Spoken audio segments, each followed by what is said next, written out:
Assalamualaikum warahmatullahi wabarakatuh. Hari ini saya nak buat ulasan perlawanan di antara JDT menentang KL City, yang mana JDT menang 3-0 hasil jaringan dari Romain Morales gol sendiri, gol dari Endrick Dos Santos dalam debut dia, dan juga dari satu Arif Aiman, yang mana gol yang boleh saya katakan marvelous build up daripada pasukan JDT untuk beat pertahanan pasukan KL City hanya dengan 4 sentuhan. Sentuhan yang keempat berjaya untuk menyudahkan kepada jaringan. Baiklah, tanpa membuang masa, mari kita masuk ke dalam ulasan perlawanan. Untuk ulasan perlawanan kali ini, saya akan mulakan dengan pasukan JDT dahulu. Apakah perkara positif yang saya suka tentang pasukan JDT? Okey, perkara positif yang saya suka tentang pasukan JDT pada perlawanan ni adalah daripada segi mereka punya attacking phase. Yang mana kalau kita lihat dalam fasa menyerang untuk pasukan JDT, mereka sebenarnya menghadapi sedikit kesukaran untuk masuk ke dalam D-box pasukan KL City. Yang mana pasukan KL City bermain dengan mid block dan juga low block yang sangat bagus. So mereka berjaya untuk menutup dan juga overload bahagian tengah dengan sangat baik, dan mereka punya defense structure di belakang iaitu dengan back 5 pun berjaya untuk bermain dengan compact, yang menyebabkan JDT tak boleh nak buat penetrative passing dan JDT tak ada ruang yang banyak untuk masuk ke dalam D-box. Jadi apa yang dilakukan oleh JDT apabila berhadapan dengan pasukan macam ni, apa yang kita boleh lihat adalah mereka banyak cuba untuk menarik ataupun cuba untuk attract pertahanan dan juga midfield pasukan KL City keluar daripada mereka punya blok yang dilakukan di bahagian kawasan mereka sendirilah, daripada pembinaan ataupun build up dari bahagian bawah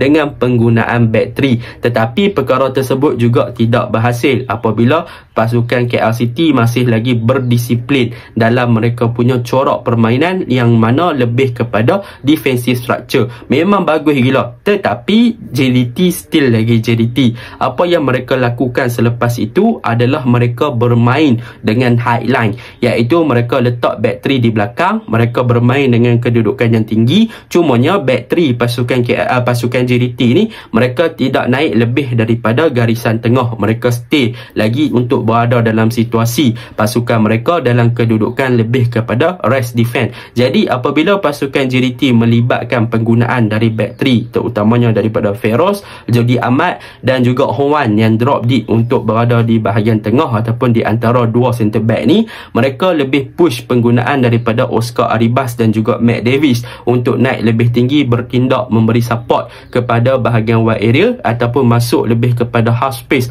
menjadi inverted punya fullback untuk memberi backup kepada bahagian tengah untuk mereka overload balik kawasan tersebut untuk mereka cari ruang bagaimana mereka nak penetrate dan juga masuk ke dalam D-box pasukan KL City. Dan hasilnya apabila pasukan JDT bermain dengan lebih tinggi, bermain dengan transition yang bagus, mereka cuba untuk attract pertahanan KL City keluar daripada low block mereka.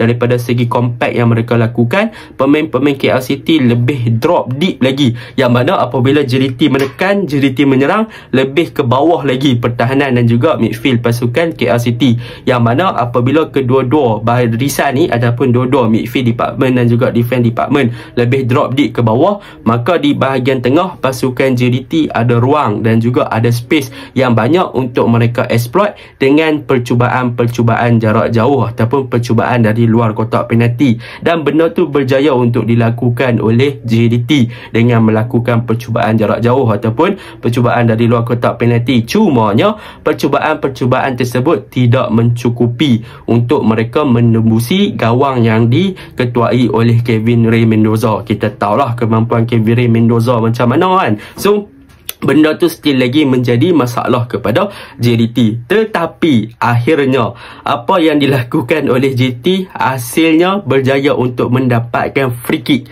yang mana ini adalah salah satu cara ataupun jalan untuk JDT menjaringkan gol, iaitu melalui set pieces. Jadi apabila JDT dapat free kick tu dan gol on goal daripada Romain Morales tu, daripada situlah kita boleh nampak yang defensive structure KL City mula untuk mengendur dan mereka lebih kepada disiplin yang lebih orang kata apa, yang tadi dah padu dan mereka menjadi disiplin yang agak longgar lah apabila JDT berjaya mendapatkan satu gol melalui set pieces. Jadi benda tu menyebabkan JDT lagi efektif daripada segi keadaan menyerang. Dan kalau kita lihat daripada segi transisi pasukan JDT menyerang, apa yang menariknya adalah daripada segi rotation player yang berada di keadaan ataupun position tertentu, yang mana untuk game ni kalau kita faham, Hendrik Dos Santos dan juga Juan Muniz adalah bertindak sebagai double 8 untuk pasukan JDT, ataupun lebih kepada more to number 10 lah, tetapi nampak gaya mereka lebih kepada box to box player, dan Hong Wan adalah lebih kepada holding midfielder. Jadi apa yang dilakukan oleh JDT dalam fasa build up adalah Hong Wan dia takkan naik terlalu tinggi, dia akan sentiasa bersama dengan dua centre back pasukan JDT, iaitu Feroz dan juga Jordi Amat. Dan ketiga-tiga player ni memang sangat bagus. Sebab apa? Mereka berdisiplin dan mereka tak naik, sebab mereka tahu sekiranya JDT hilang bola di kawasan pasukan lawan, maka pasukan lawan ada advantage untuk melakukan counter attack. Jadi apabila mereka kena counter, tiga player ni dah boleh cover up lah, ataupun boleh patahkan counter attack yang dilakukan oleh pasukan pasukan KLCT tersebut. Tetapi yang menarik lagi dalam pembinaan build up 3 player ni adalah daripada peranan Juan Muniz dan juga daripada Hendrik Dos Santos, yang mana kedua-dua player ni walaupun bermain sebagai double 8 ataupun lebih kepada double 10, mereka sebenarnya suka untuk drop lebih deeper, berada dengan keadaan ataupun back 3 di belakang. Jadi apabila mereka berada back 3 di belakang, mereka akan cuba untuk supply bola ataupun collect the ball untuk mereka progress daripada bahagian bawah ke bahagian atas. Sebab apa? Sebab untuk memecahkan low block ataupun defensive structure yang dimainkan oleh KLCT bukannya mudah. Mereka perlu untuk mencipta banyak variation of attacking dan juga off ball movement serta rotation player daripada satu position pun amat-amat penting. Jadi apa yang JDT cuba buat adalah mereka cuba untuk memenuhi ruang dan mereka cuba untuk memecahkan blok ataupun space ataupun mencari ruang daripada kawasan KLCT ni dengan pergerakan player yang banyak. So Juan Muniz drop deep, Hendrik naik lagi tinggi, Hendrik drop deep, Juan Muniz masuk ke half space, Arif Aiman masuk lebih ke bahagian tengah, Forestry masuk ke bahagian tengah, Hendrik Dos Santos masuk jadi striker, Arif Aiman masuk jadi striker, Backson drop deep di bahagian wide area and Forestry cover wide area. Lepas tu Oscar Aribas masuk jadi inverted kat half space, Oscar Aribas jadi dekat offensive fullback dekat wide area, Matthew Davis naik lagi tinggi untuk buat overlap dan sebagainya. So benda tu menyebabkan banyak gerakan-gerakan pemain di atas padang, membuatkan pemain JDT akhirnya berjaya untuk memecahkan blok yang dilakukan oleh KLCT pada perlawanan semalam. Itu yang benda yang menarik lah yang saya tengok tentang taktikal daripada Esteban Solari, daripada segi bagaimana mereka nak berhadapan dengan pasukan yang mempunyai kualiti dan juga disiplin bertahan yang sangat baik seperti KLCT. Jadi itu yang pertama. Yang kedua, kalau kita lihat pada perlawanan ni, Forestry memang antara player yang cemerlang lah daripada segi gerakan-gerakan dia punya work rate tinggi dan hasilnya dia berjaya menjaringkan, dia berjaya untuk memberikan gol kepada Hendrik Dos Santos, hasil assist daripada beliau lah. So benda tu pun positive side untuk pasukan JDT.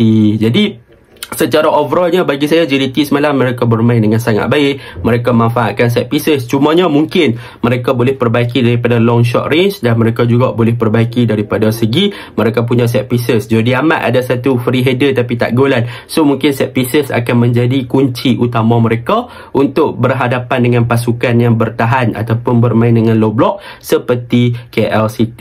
Dan untuk gol Arif Aiman memang saya boleh puji, hanya 4 touches saja, yang mana distribution ball daripada Shihan kepada Syafiq, Syafiq buka kepada Ramadan, Ramadan buka kepada Arif, Arif score. So benda tu pun antara transisi yang baik untuk memecahkan blok pertahanan KLCT, yang mana hanya memerlukan beberapa sentuhan untuk mereka exploit dan juga masuk ke dalam D-box pasukan KLCT.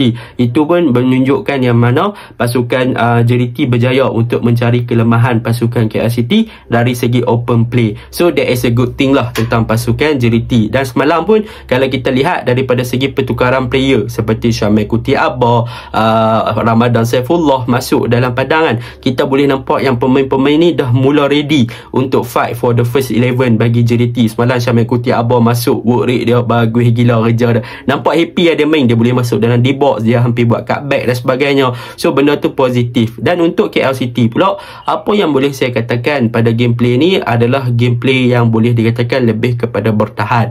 Defensive structure mereka bagus, tetapi lepas satu gol mereka hilang disiplin dan juga momentum, dan lepas tu mereka lebih kepada direct gameplay yang mana kemasukan Keyon untuk hold up the game dan juga untuk cover bahagian attacking boleh dikatakan memberi impak yang positif sikit tetapi tak lama, yang mana boleh dikatakan banyak serangan-serangan mereka berjaya dipatahkan oleh pemain-pemain JDT dengan mudahnya. So defensive structure JDT adalah lebih stabil daripada segi menyerang dan juga bertahan. Untuk menyerang mereka efektif, untuk bertahan pun mereka efektif. Jadi 3-0 tu memang deserve lah untuk JDT kan. Itu je lah ulasan saya. Assalamualaikum.